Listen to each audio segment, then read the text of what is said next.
Hello, and welcome to the Kaidankai, where we read a story about the supernatural every week. I'm your host, Linda Gould, and I'm so happy to present today's Christmas ghost story.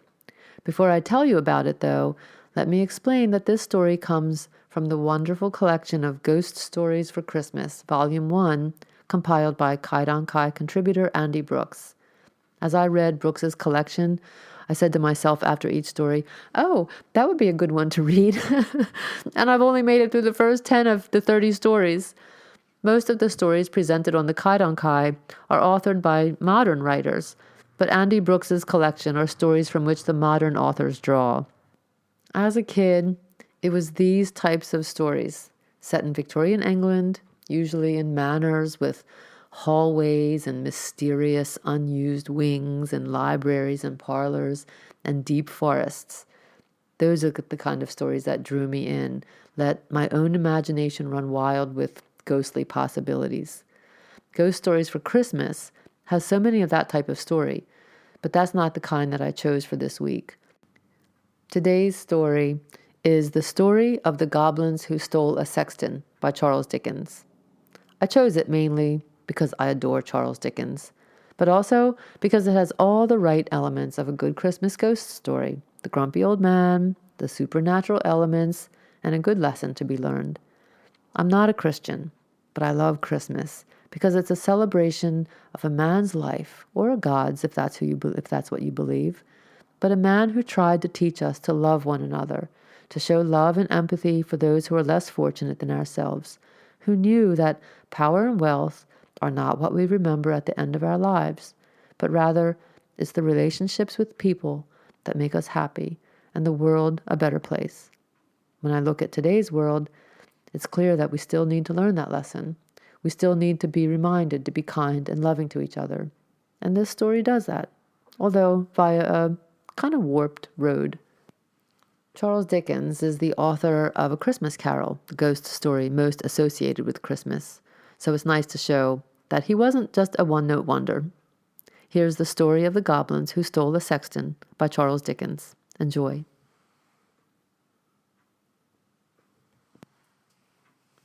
In an old abbey town down in this part of the country, a long while ago, so long that the story must be a true one because our great-grandfathers implicitly believed it, there officiated as sexton and gravedigger in the churchyard one Gabriel Grubb. It by no means follows that because a man is a sexton and constantly surrounded by the emblems of mortality, therefore he should be a morose and melancholy man. Your undertakers are the merriest fellows in the world, and I once had the honor of being on intimate terms with a mute who in private life and off duty was as comical and jocose a little fellow as ever churched out a devil-may-care song without a hitch in his memory or drained off a good stiff glass without stopping for breath. But, notwithstanding these precedents to the contrary, Gabriel Grubb was an ill-conditioned, cross-grained, surly fellow, a morose and lonely man who consorted with nobody but himself and an old wicker bottle which fitted into his large, deep waistcoat pocket, and who eyed each merry face as it passed him by with such a deep scowl of malice and ill humor as it was difficult to meet without feeling something the worse for.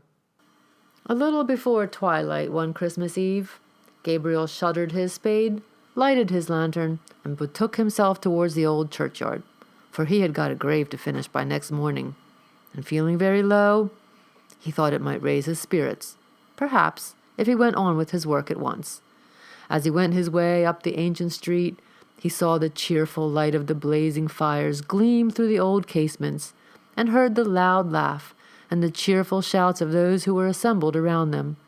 He marked the bustling preparations for next day's cheer, and smelled the numerous savory odors consequent thereupon as they steamed up from the kitchen windows in clouds. All this was gall and wormwood to the heart of Gabriel Grubb, and when groups of children bounded out of the houses, tripped across the road, and were met, before they could knock at the opposite door, by half a dozen curly-headed little rascals who crowded around them as they flocked upstairs to spend the evening in their Christmas games, Gabriel smiled grimly and clutched the handle of his spade with a firmer grasp as he thought of measles, scarlet fever, thrush, whooping cough, and a good many other sources of consolation besides. In this happy frame of mind, Gabriel strode along, returning a short, sullen growl to the good-humored greetings of such of his neighbors as now and then passed him, until he turned into the dark lane which led to the churchyard. Now, Gabriel had been looking forward to reaching the dark lane, because it was, generally speaking, a nice, gloomy, mournful place, into which the townspeople did not much care to go, except in broad daylight, and when the sun was shining. Consequently, he was not a little indignant to hear a young urchin roaring out some jolly song about a Merry Christmas, and in this very sanctuary which had been called Coffin Lane ever since the days of the old abbey, and the time of the shaven-headed monks.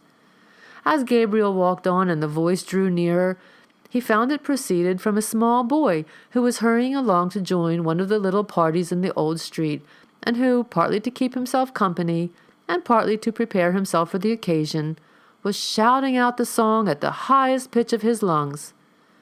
So Gabriel waited until the boy came up, and then dodged him into a corner, and rapped him over the head with his lantern 5 or 6 times, just to teach him to modulate his voice. And as the boy hurried away with his hand to his head, singing quite a different sort of tune, Gabriel Grubb chuckled very heartily to himself, and entered the churchyard, locking the gate behind him.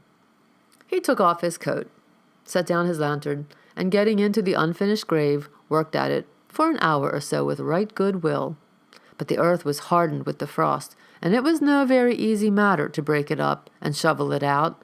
And although there was a moon, it was a very young one, and shed little light upon the grave, which was in the shadow of the church.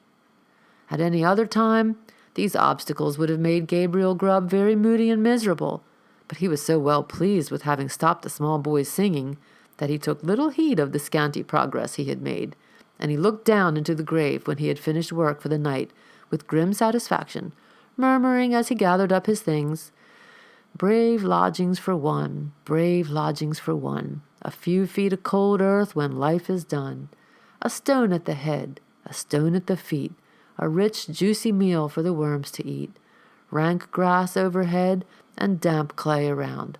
Brave lodgings for one, these in holy ground." "Ha, ha, ha, ha," laughed Gabriel Grubb as he sat himself down on a flat tombstone which was a favorite resting place of his, and he drew forth his wicker bottle. "A coffin at Christmas, a Christmas box, ha, ha, ha, ha." "Ho, ho, ho, ho," repeated a voice which sounded close behind him. Gabriel paused in some alarm, in the act of raising the wicker bottle to his lips, and looked around.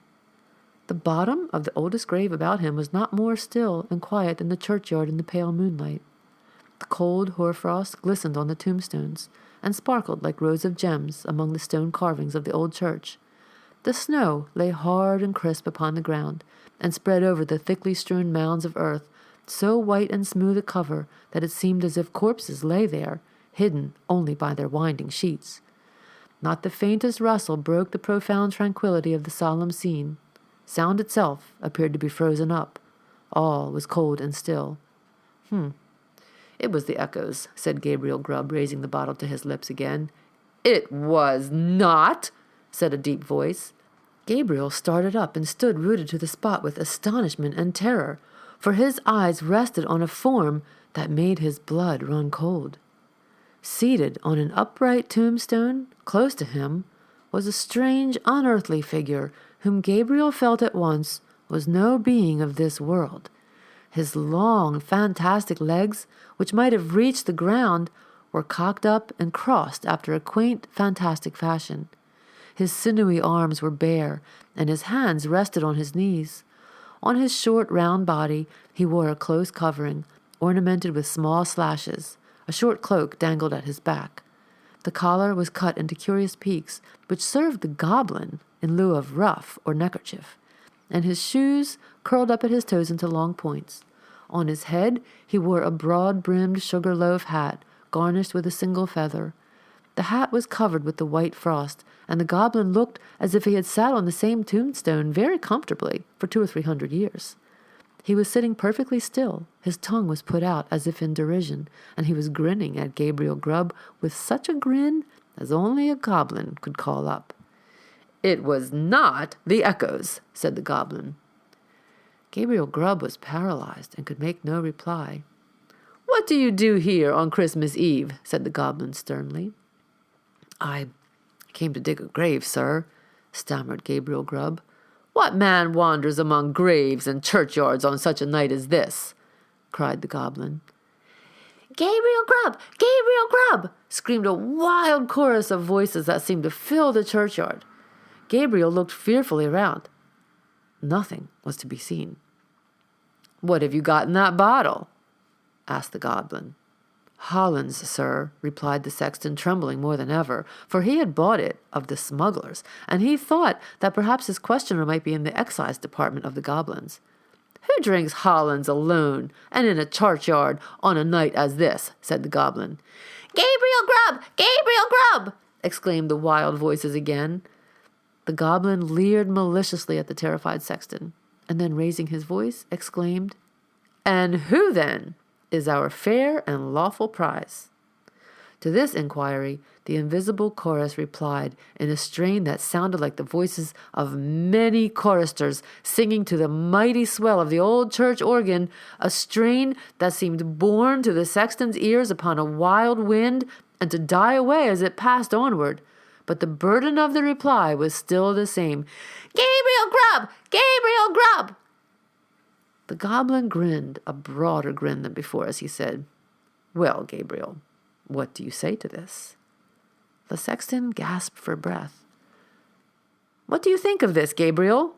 said the goblin, kicking up his feet in the air on either side of the tombstone and looking at the turned-up points with as much complacency as if he had been contemplating the most fashionable pair of Wellingtons in all of Bond Street. It's very curious, sir," replied the sexton, half dead with fright. "Very curious and very pretty, but I think I'll go back and finish my work, sir, if you please." "Work?" said the goblin. "What work?" "The grave, sir, making the grave," stammered the sexton. "Ah, the grave, eh?" said the goblin. "Who makes graves at a time when all other men are merry and takes a pleasure in it?" Again, the mysterious voices replied, "Gabriel Grubb! Gabriel Grubb!" "I'm afraid my friends want you, Gabriel," said the goblin, thrusting his tongue farther into his cheek than ever, and a most astonishing tongue it was. "I'm afraid my friends want you, Gabriel," said the goblin. "Under favor, sir," replied the horror-stricken sexton. "I don't think they can, sir. They don't know me, sir. I don't think the gentlemen have ever seen me, sir." "Oh, yes, they have," replied the goblin. "We know the man with the sulky face and grim scowl that came down the street tonight throwing his evil looks at the children and grasping his burying spade the tighter. We know the man who struck the boy in the envious malice of his heart because the boy could be merry and he could not. We know him. We know him." Here the goblin gave a loud, shrill laugh, which the echoes returned 20-fold, and throwing his legs up in the air, stood upon his head, or rather upon the very point of his sugar-loaf hat, on the narrow edge of the tombstone, whence he threw a somerset with extraordinary agility, right to the sexton's feet, at which he planted himself in the attitude in which tailors generally sit upon the shop-board. I'm afraid I must leave you, sir," said the sexton, making an effort to move. "Leave us?" said the goblin. "Gabriel Grubb going to leave us? Ho, ho, ho, ho, ho." As the goblin laughed, the sexton observed for one instant a brilliant illumination within the windows of the church, as if the whole building were lighted up. It disappeared, the organ pealed forth a lively air, and whole troops of goblins, the very counterpart of the first one, poured into the churchyard and began playing at leapfrog with the tombstones, never stopping for an instant to take breath, but overing the highest among them, one after the other, with the most marvelous dexterity. The first goblin was the most astonishing leaper, and none of the others could come near him. Even in the extremity of this terror, the sexton could not help observing that while his friends were content to leap over the common-sized gravestones, the first one took the family vaults, iron railings and all, with as much ease as if they had been so many street posts. At last the game reached to a most exciting pitch. The organ played quicker and quicker, and the goblins leaped faster and faster, coiling themselves up, rolling head over heels upon the ground and bounding over the tombstones like footballs. The sexton's brain whirled around with the rapidity of the motion that he beheld, and his legs reeled beneath him as the spirits flew before his eyes. When the goblin king, suddenly darting towards him, laid his hand upon his collar and sank with him through the earth. When Gabriel Grubb had had time to fetch his breath, which the rapidity of his descent had for the moment taken away, he found himself in what appeared to be a large cavern, surrounded on all sides by crowds of goblins, ugly and grim. In the center of the room, on an elevated seat, was stationed his friend of the churchyard, and close behind him stood Gabriel Grubb himself, without power of motion. "Cold tonight," said the king of the goblins. "Very cold. A glass of something warm here."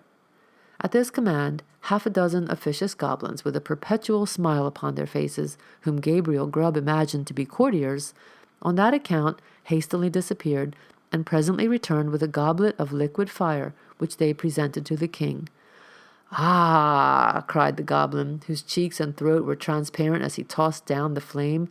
"This warms one indeed. Bring a bumper of the same for Mr. Grubb." It was in vain for the unfortunate sexton to protest that he was not in the habit of taking anything warm at night. One of the goblins held him while another poured the blazing liquid down his throat. The whole assembly screeched with laughter as he coughed and choked and wiped away the tears which gushed plentifully from his eyes after swallowing the burning draught. "And now," said the king, fantastically poking the taper corner of his sugar-loaf hat into the sexton's eye, and thereby occasioning him the most exquisite pain, "and now, show the man of misery and gloom a few of the pictures from our own great storehouse." As the goblin said this, a thick cloud which obscured the remoter end of the cavern rolled gradually away and disclosed, apparently at a great distance, a small and scantily furnished but neat and clean apartment. A crowd of little children were gathered around a bright fire, clinging to their mother's gown and gambolling around her chair. The mother occasionally rose and drew aside the window curtain, as if to look for some expected object. A frugal meal was ready, spread upon the table, and an elbow chair was placed near the fire. A knock was heard at the door. The mother opened it, and the children crowded around her and clapped their hands for joy as their father entered. He was wet and weary, and shook the snow from his garments as the children crowded around him, and seizing his cloak, hat, stick, and gloves, with busy zeal, ran with them from the room. Then, as he sat down to his meal before the fire, the children climbed about his knee, and the mother sat by his side, and all seemed happiness and comfort. But a change came upon the view, almost imperceptibly. The scene was altered to a small bedroom, where the fairest and youngest child lay dying. The roses had fled from his cheek and the light from his eye, and even as the sexton looked upon him with an interest he had never felt or known before, the child died. His young brothers and sisters crowded around his little bed and seized his tiny hand, cold and heavy, but they shrank back from its touch and looked with awe on his infant face, for calm and tranquil as it was, and sleeping in rest and peace as the beautiful child seemed to be, they saw that he was dead, and they knew that he was an angel looking down upon them and blessing them from a bright and happy heaven. Again the light cloud passed across the picture, and again the subject changed. The father and mother were old and helpless now, and the number of those about them was diminished more than half. But content and cheerfulness sat on every face and beamed in every eye as they crowded around the fireside and told and listened to old stories of earlier and bygone days. Slowly and peacefully the father sank into the grave, and soon after the sharer of all his cares and troubles followed him to a place of rest. The few who yet survived them kneeled by their tomb and watered the green turf which covered it with their tears, then rose and turned away, sadly and mournfully, but not with bitter cries or despairing lamentations, for they knew that they should one day meet again, and once more they mixed with the busy world, and their content and cheerfulness were restored. The cloud settled upon the picture and concealed it from the sexton's view. "What do you think of that?" said the goblin, turning his large face towards Gabriel Grubb. Gabriel murmured out something about it being very pretty and looked somewhat ashamed as the goblin bent his fiery eyes upon him. "You, a miserable man," said the goblin in a tone of excessive contempt. "You!" He appeared disposed to add more, but indignation choked his utterance, so he lifted up one of his very pliable legs and, flourishing it above his head a little to ensure his aim, administered a good sound kick to Gabriel Grubb. Immediately after which all the goblins in waiting crowded around the wretched sexton and kicked him without mercy, according to the established and invariable custom of courtiers upon earth, who kick whom royalty kicks and hug whom royalty hugs. "Show him some more," said the king of the goblins. At these words the cloud was dispelled, and a rich and beautiful landscape was disclosed to view. There is just such another, to this day, within half a mile of the old abbey town.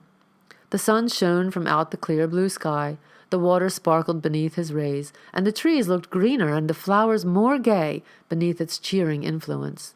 The water rippled on with a pleasant sound, the trees rustled in the light wind that murmured among their leaves, the birds sang upon the boughs, and the lark caroled on high her welcome to the morning. Yes, it was morning, the bright, balmy morning of summer. The minutest leaf, the smallest blade of grass, was instinct with life. The ant crept forth to her daily toil, the butterfly fluttered and basked in the warm rays of the sun, myriads of insects spread their transparent wings and reveled in their brief but happy existence. Man walked forth elated with the scene, and all was brightness and splendor. "You, a miserable man," said the king of the goblins, in a more contemptuous tone than before, and again the king of the goblins gave his leg a flourish. Again it descended on the shoulders of the sexton, and again the attendant goblins imitated the example of their chief. Many a time the cloud went and came, and many a lesson it taught to Gabriel Grubb, who, although of shoulders smarted with pain from the frequent applications of the goblin's feet thereunto, looked on with an interest that nothing could diminish. He saw that men who worked hard and earned their scanty bread with lives of labor were cheerful and happy, and that, to the most ignorant, the sweet face of nature was a never-failing source of cheerfulness and joy. He saw those who had been delicately nurtured and tenderly brought up, cheerful under privations, and superior to suffering that would have crushed many of a rougher grain, because they bore within their own bosoms the materials of happiness, contentment, and peace. He saw that women, the tenderest and most fragile of all God's creatures, were the oftenest superior to sorrow, adversity, and distress. And he saw that it was because they bore in their own hearts an inexhaustible wellspring of affection and devotion. Above all, he saw that men like himself, who snarled at the mirth and cheerfulness of others, were the foulest weeds on the fair surface of the earth. And setting all the good of the world against the evil, he came to the conclusion that it was a very decent and respectable sort of world after all. No sooner had he formed it than the cloud which had closed over the last picture seemed to settle on his senses and lull him to repose. One by one, the goblins faded from his sight, and as the last one disappeared, he sank to sleep. The day had broken when Gabriel Grubb awoke and found himself lying at full length on the flat gravestone in the churchyard, with the wicker bottle lying empty by his side, and his coat, spade, and lantern, all well whitened by the last night's frost, scattered on the ground. The stone on which he had first seen the goblin seated stood bolt upright before him, and the grave at which he had worked the night before was not far off. At first, he began to doubt the reality of his adventures, but the acute pain in his shoulders when he attempted to rise assured him that the kicking of the goblins was certainly not ideal, He was staggered again by observing no traces of footsteps in the snow on which the goblins had played at leapfrog with the gravestones, but he speedily accounted for this circumstance when he remembered that, being spirits, they would leave no visible impression behind them. So Gabriel Grubb got on his feet as well as he could for the pain in his back, and brushing the frost off his coat, put it on and turned his face towards the town. But he was an altered man. He could not bear the thought of returning to a place where his repentance would be scoffed at and his reformation disbelieved. He hesitated for a few moments, and then turned away to wander where he might and seek his bread elsewhere. The lantern, the spade, and the wicker bottle were found that day in the churchyard. There were a great many speculations about the sexton's fate at first, but it was speedily determined that he had been carried away by the goblins, and there were not wanting some very credible witnesses who had distinctly seen him whisked through the air on the back of a chestnut horse blind of one eye, with the hind quarters of a lion and the tail of a bear. At length all this was devoutly believed, and the new sexton used to exhibit to the curious for a trifling emolument a good-sized piece of the church weathercock which had been accidentally kicked off by the aforesaid horse in his aerial flight, and picked up by himself in the churchyard a year or two afterwards. Unfortunately, these stories were somewhat disturbed by the unlooked-for reappearance of Gabriel Grubb himself some 10 years afterwards, a ragged, contented, rheumatic old man. He told his story to the clergyman and also to the mayor, and in course of time it began to be received as a matter of history, in which form it has continued down to this very day.